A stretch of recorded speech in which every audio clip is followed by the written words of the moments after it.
Hello everyone. Today we are going to do Sangya chapter 4 from Hindi language. So let's get started. देखो मित्रों, अमन कुर्सी पर बैठकर मेज पर रखे मीठे मीठे आम खा रहा है।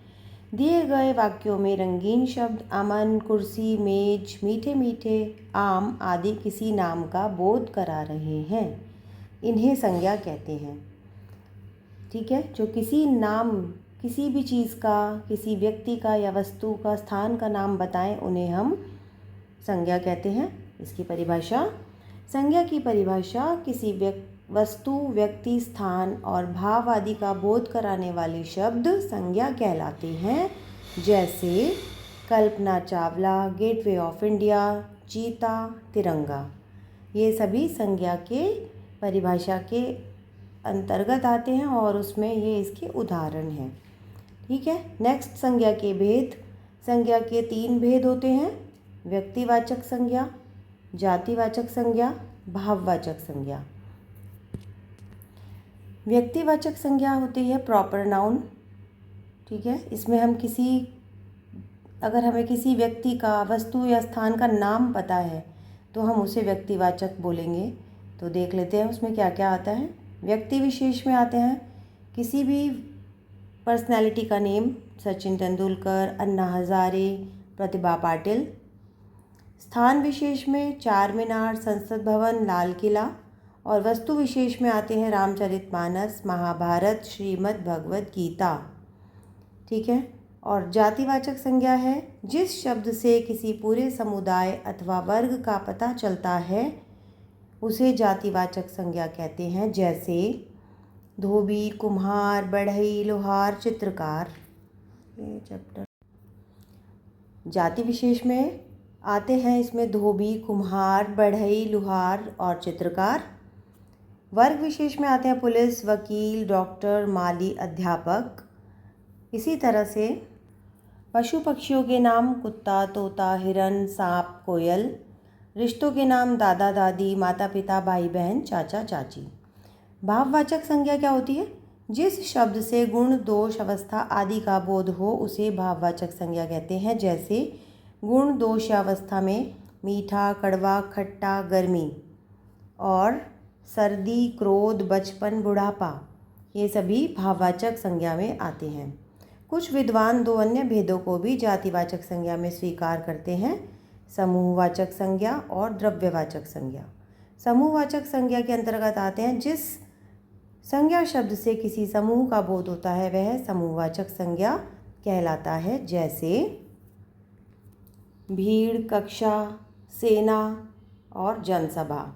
द्रव्यवाचक संज्ञा में आता है जिस संज्ञा शब्द से किसी द्रव पदार्थ या धातु का बोध होता है उसे द्रव्यवाचक संज्ञा कहते हैं। जैसे दूध, तेल, घी, जल। और धातु में आते हैं सोना, चांदी, पीतल, लोहा। अभी इसकी कुछ इम्पॉर्टेंट लाइंस हैं। संसार में प्रत्येक वस्तु का कोई न कोई नाम अवश्य होता है जिसे हम संज्ञा कहते हैं। कुछ विद्वान समूहवाचक संज्ञा और द्रव्यवाचक संज्ञा को जातिवाचक संज्ञा से पृथक मानते हैं। अब याद रखने योग्य बातें हैं, ये सब आप पढ़ेंगे, रीड करनी है आपको अच्छे से और समझनी है, क्योंकि ये चैप्टर के अंदर से ही आई है लाइंस। आपको रीड करनी है ये 2 से 3 टाइम्स, आपको अच्छे से समझ में आएगा। इसकी एक्सरसाइज, ये सभी प्रश्न उत्तर हम अपनी नोटबुक में करेंगे।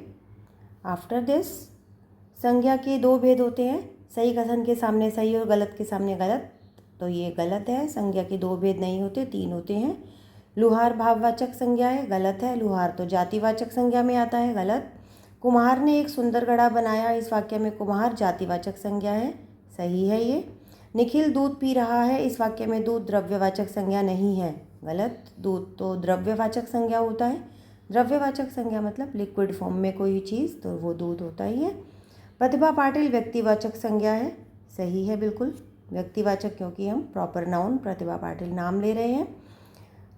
रिक्त स्थानों की पूर्ति कीजिए। संज्ञा के डैश भेद होते हैं, 3 भेद होते हैं। जिस शब्द से किसी व्यक्ति विशेष का बोध हो वह व्यक्तिवाचक संज्ञा कहलाते हैं।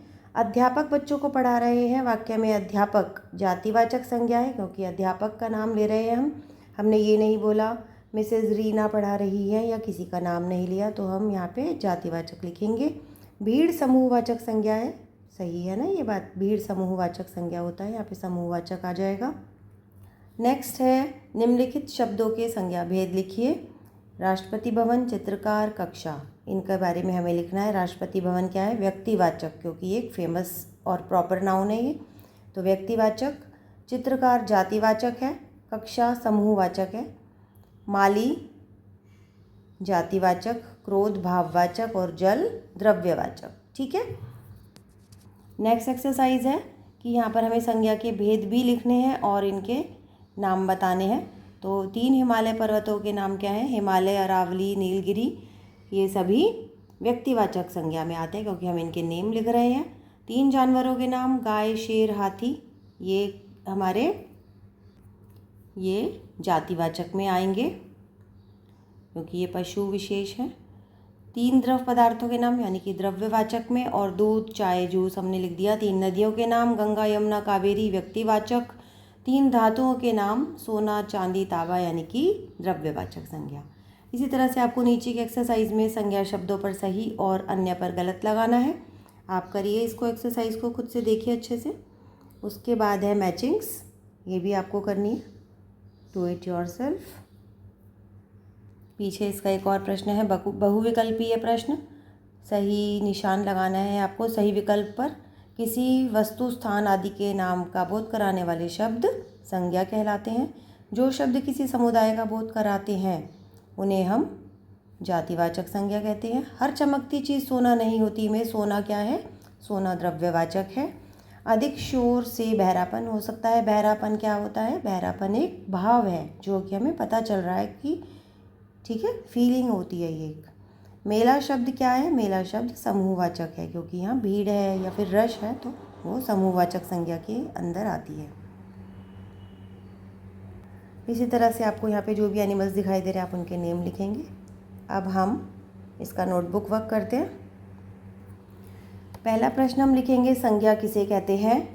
तो उसका उत्तर है किसी व्यक्ति, वस्तु, स्थान और भाव आदि का बोध कराने वाले शब्द संज्ञा कहलाते हैं। जैसे राम, किताब, दिल्ली, कड़वा। संज्ञा के कितने भेद होते हैं? संज्ञा के 3 भेद होते हैं, व्यक्तिवाचक, जातिवाचक और भाववाचक। भाववाचक संज्ञा से आप क्या समझते हैं? उदाहरण सहित स्पष्ट कीजिए। जो शब्द किसी के गुण, दोष, अवस्था आदि का बोध कराते हैं भाववाचक संज्ञा कहलाते हैं। जैसे मीठा, गर्मी, बचपन आदि। द्रव्यवाचक संज्ञा को उदाहरण सहित समझाइए।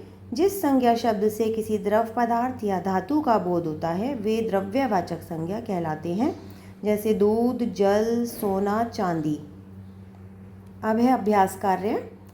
प्रश्न संज्ञा चुनकर वाक्यों को पूरा कीजिए। तो पहला वाक्य है पिताजी डैश पढ़ रहे हैं। यहाँ से हमें देखना है, अखबार लिखेंगे। गमले में डैश लगे हैं, चिड़िया, फूल, फूल लिखेंगे। मेरे देश का नाम डैश है, दिल्ली या भारत। दिल्ली हमारे देश का नाम नहीं, उसकी कैपिटल होती है। हमारे देश का नाम भारत है। आज बहुत डैश है, आज बहुत गर्मी है। मेज पर डैश रखी है, नदी, घड़ी, मेज पर घड़ी रखी है। संज्ञा भेद लिखिए। बंदर को बहुत गुस्सा आया, तो इसमें बंदर कौन है? जातिवाचक। आज बहुत सर्दी है, भाववाचक। राधा को बुढ़ापा आ गया है, ये भी भाववाचक है, बुढ़ापा।